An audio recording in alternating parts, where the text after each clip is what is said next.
Hello again. This is Bill Whitehall, the 63-year-old man who trains like an animal. In my last video, I was doing a workout, and I was kind of sharing my experience about that particular workout. And during the commentary, I mentioned that I've explained the universe to people before. And someone actually asked about what I meant by that, and I kind of sent them some messages back and forth, and they were intensely curious. And I've written a bunch of stuff about that subject, and I was going to just send them the stuff that I've written and call it a day with that. And I decided instead of that I would go ahead and make a separate video and kind of go through basically the universe, how it came to be, and what it is and everything. So this is going to be that video. I haven't made that many videos, and I'm certainly not a professional at any of this. And I'm also not a professional at public speaking, but hopefully the information will be compelling enough that you'll want to watch it and learn basically what the universe is. And, my own background, I got sober in Alcoholics Anonymous at 18 years old. I'm 63 now, so I'm 44 years sober at this moment. And a big part of the AA program, matter of fact, basically the whole AA program is based on prayer, meditation, and self-examination. So I've been practicing those spiritual disciplines for 44 years now. And through that, plus seeking information about spirituality, I've learned a tremendous amount. I've basically studied just about every major world religion. I also happen to be part Native American, so I'm aware of Native American spirituality. My sister actually practiced the Native American spirituality. I've never practiced it, but I have certainly no conflict with it. The Great Spirit is a completely apt term to describe God. So basically what I've done in my studies is I've looked for the common threads through different religions that are there in all of them. Plus, I've also studied a lot of different things, seeking truth. One of them is Einstein, and a lot of people don't know it, but Einstein actually believed in God. And it's funny because I was probably 25 years into this journey before I really discovered that Einstein and I had a tremendous amount in common in our spiritual beliefs. At that point, I found it tremendously reassuring that I had actually come to a lot of the same conclusions that he had independently. So anyways, I'm going to describe that for you today, and I'm going to take a quick pause here, and then I'll get back and we'll start the description.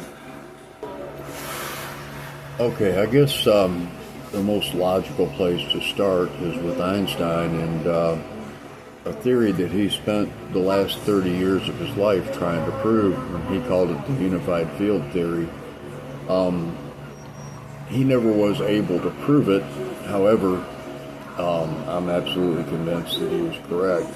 And so basically what the unified field theory is, to just simplify it, is that the unified field is God.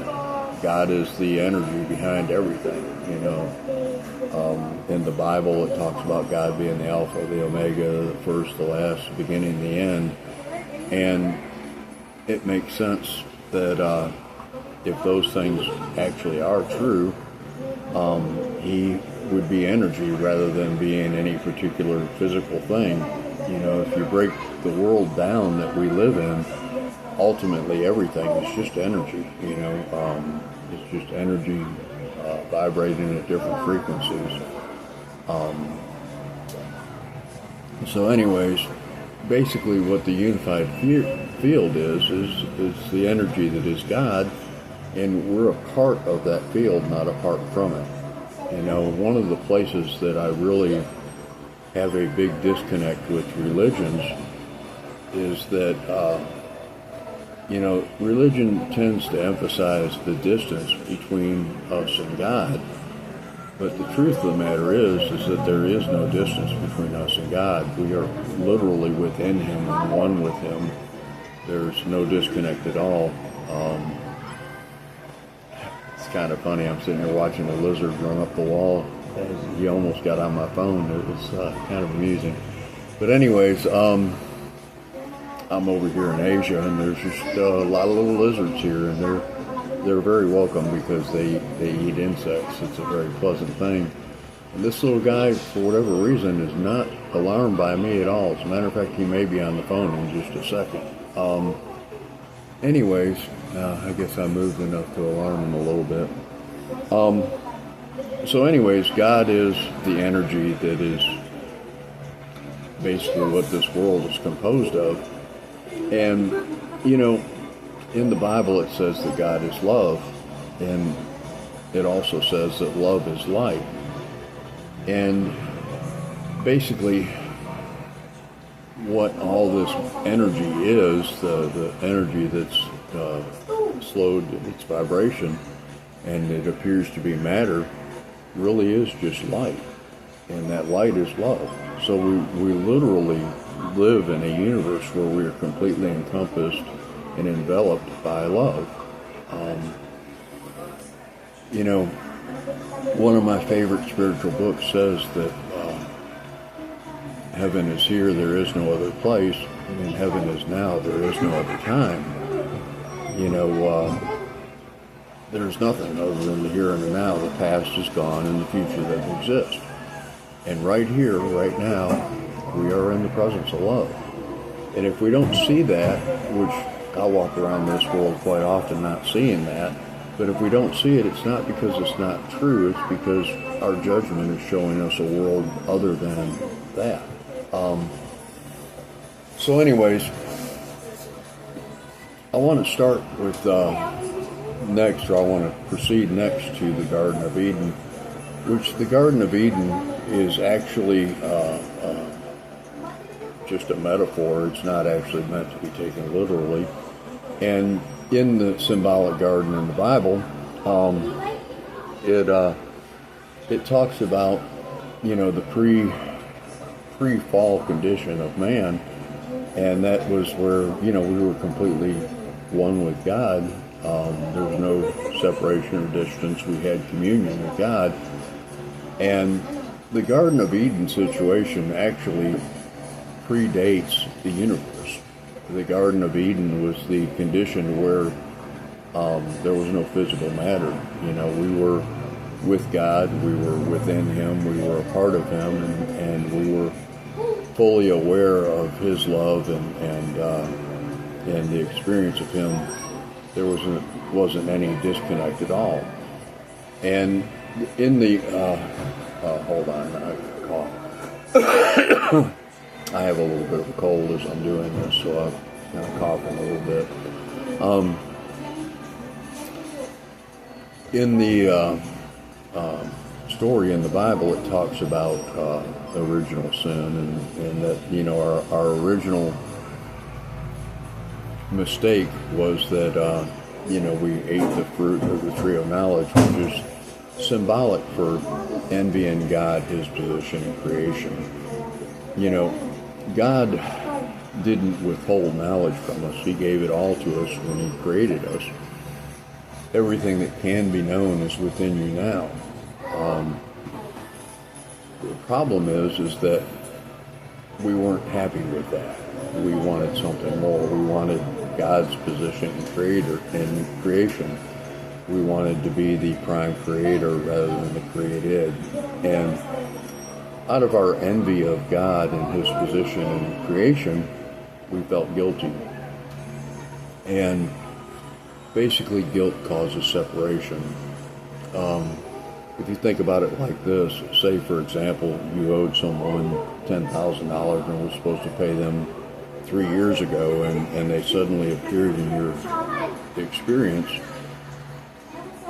the natural reaction out of that is that we try to get away from them, and it's because we feel guilty. It's like guilt causes us to try to flee the object of our guilt. God actually didn't banish us from the Garden of Eden. We left on our own accord, and when we did, that's when all physical matter came into existence. Out of our guilt, the Big Bang occurred, and the Big Bang basically was the creation of the universe. Which the universe, interesting enough, if you take the word universe, uni meaning one and verse meaning word, it goes right back to that definition of God that I was talking about earlier about God being love. There's one word, it's God. God is love. That's the universe. God is the universe. And we are one with God, so we are the universe also. But we lost the awareness of our oneness with God out of that envy that we had in the garden. And because we tried to flee God, we made the physical world. The physical world basically was our attempt to get away from the universal spirit that's everywhere. How can you hide from something that's omnipresent? And we knew the nature of God, so we came up with the physical world. We came up with the stars and the moon and planets and the universe and everything. And this was all our attempt to escape God. Of course, the attempt failed because even in the energy that is slowed down, it's still God. He's still here. He's still all around us. He still envelops us. But in this world, we attempted to escape him, to hide. And that was also where these bodies came from. In the Bible it says that God is a spirit, and he must be, if he's to be worshipped, he must be worshipped in spirit and in truth. If God is a spirit and we're created in his image and likeness, then we're spirit also. We're not this. This is all this is merely a communication device. It's not our being. And going back to our being, of course, we are the energy that God is. We're the energy that animates this body. And there's actually evidence of our eternal nature, and that is that if you take the energy away from this body, it's said to be dead. If the electrical impulses in your brain stops, that's one of the definitions of the death of the body. But in thermodynamics, we've concluded that energy cannot be created or destroyed. It just is. And that there's the same amount of energy in the system as there always has been. Energy changes forms, but it doesn't cease to be. So anyways, basically, this body will cease to function as a seemingly living thing, but yet the energy that animates this body, which is me, will last forever, and it is a part of the unified field. It lives forever in the field. And that's the evidence for us being something more than this. People, I'm going to kind of take a tangent here, people try to attribute autonomy to the body and think the body is cause, but the body really isn't cause of anything. The body actually was made by our mind, and it follows the dictates of our minds. Like, for example, my body would not speak and make this video right now if my mind had not decided to do it and thought about what I was going to say. And it's completely off the cuff, by the way, but it's still I had some pre-thought about it. So anyways, my body is not the cause of this video. My mind is the cause of this video. And my mind is the cause of my experience in this world always. The power of our minds cannot be overstated. We are tremendously powerful. As a matter of fact, going back to my favorite spiritual book, it says that the most wonderful surprise that you will ever experience is when you find out what you really are. And I promise you that is true. What you are is so far beyond anything you've ever imagined. And it's wonderful. It's beautiful. You know, it's people think it's arrogant to see ourselves that way, but the grandeur and the beauty and the magnitude that's within us isn't of us. There's no part of me that can take credit for what God created me to be. At the same time, if I were to try to see myself as being that and not see you as being that, then that would also promote arrogance or ego in me. But the truth of the matter is that we all are that. We're all wonderful beyond description. So anyways, getting back to the separation and all of that, you know, we made this world, and, you know, if you look at the dynamics of the relationships in this world, they're all basically guilt-based, which guilt is the cause of fear. Going back to this original description that I've made about the universe, when we felt guilty because we envied God, we felt afraid of God, and so we fled God. And anytime we feel guilty, we feel afraid. So that's a huge part of the reason why the Christ message talks about forgiveness. You know, it's like, until we forgive literally everything that we've ever done and also everything that's been done to us, we're going to have that sense of guilt. I cannot forgive myself and keep you as guilty in my mind, because there's a law of the universe where I'm going to see you as being the same as me. Hi, Matt. How are you? I'm explaining the universe to people on the internet. It's you provided a little segue, a little pause. Anyways, let me get back to it. So anyways, if I see others as guilty, I'm going to keep my sense of guilt.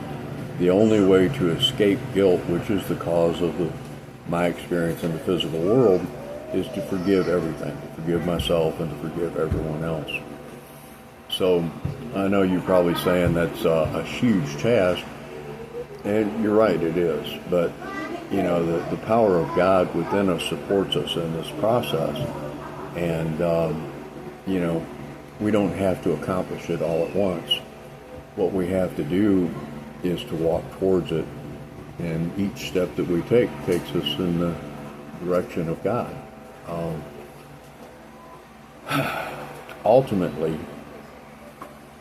all of the stuff that we are to accomplish in the spiritual path, it isn't really us that's doing it. It's like, it's our willingness that allows it to happen in our life.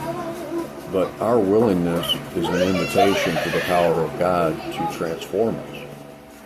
And it's through willingness that I become who I am now. You know, before I got sober, I wasn't anything like who I am now.